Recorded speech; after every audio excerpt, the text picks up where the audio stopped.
Do you want to travel the world but feel like you don't have enough money to do it? Or maybe you're just curious about how much things cost here in Peru. Either way, this video is definitely for you.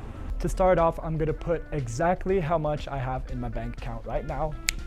And I'm going to quickly talk about all the expenses I've had since arriving here in Peru.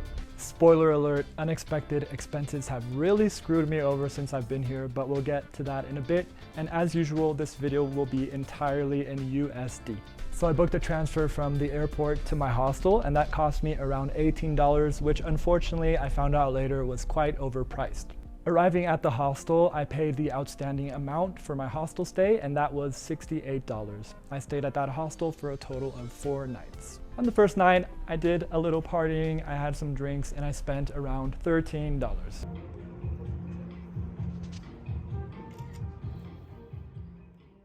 The next day, I went for a walk, stopped at an ATM, and took out the maximum amount of cash possible, which is 700 soles or around $200. I probably paid around $10 in fees to get that money out, so I'll probably be trying a new ATM next time. Over the course of the week, I spent that cash on all sorts of stuff, and I have about $46 of that cash left. The next day, I booked a flight to my new country. I'm flying from Cusco. I'm in Cusco right now. From Cusco here in Peru to Guayaquil in Ecuador. And after I added a checked bag to that flight, it set me back quite a lot, around $320.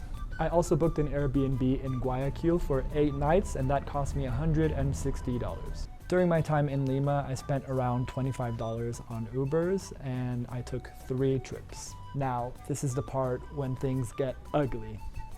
By the way, if this is your first time on the channel, my name is Art, but you can call me Gringo, and I want to help you find your freedom through travel so that you too can live your ultimate adventure, just as I've been doing the past 8 years. Now let's go back to when things got really ugly.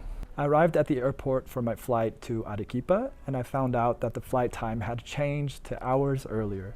My travel agency didn't care to notify me via email, so I didn't even come close to catching that flight. I'm definitely still gonna fight them on that, but hey, I had a wedding to get to, so I just had to fork out another $163 for a flight to Arequipa. I will definitely be more careful with that stuff in the future. So at the airport in Lima, I got a coffee, and that cost me $2.60. And when I got to Arequipa, I did some groceries. I bought 10 items, and that cost me $23. Now, lucky for me, in Arequipa, I had the opportunity of attending the best wedding celebration ever. Much love to Nick and Maria, and I'm just gonna throw some footage of the wedding up here.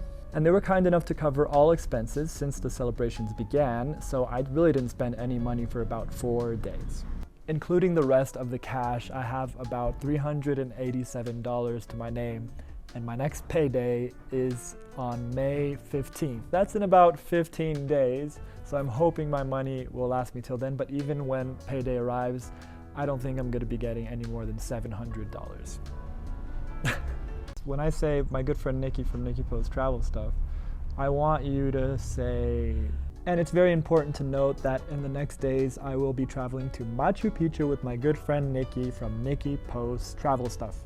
Come visit my channel, Nikki Post Travel Stuff. Why not? And we're gonna be doing some live streams here from Cusco together pretty soon, so stay tuned for that. We're doing the Salcantay trek in a couple days, and it's 5 days and 4 nights, and it's actually quite expensive, around $550 each. It does include all meals and a guide, but it's still a big expense. You can say that again. Nikki was nice enough to front me the money for that trip and also for the Cusco Airbnb that we're staying here. And I've already paid her some of that back, so I currently owe her $224, although that will go up pretty soon.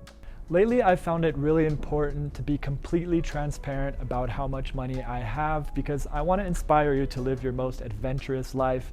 And if you think money is what's stopping you, then hopefully I have just debunked that for you. So if possible, take your job remote right now and start travel planning. That's an order. I was recently in Rio de Janeiro, Brazil, and I decided to see how far I can go on just $20, and spoiler alert, it was a pretty awesome day. So just click here on the video that's on your screen and I'll take you through probably the most beautiful city on earth. How could you say no to that? See you over there in 3, 2, 1.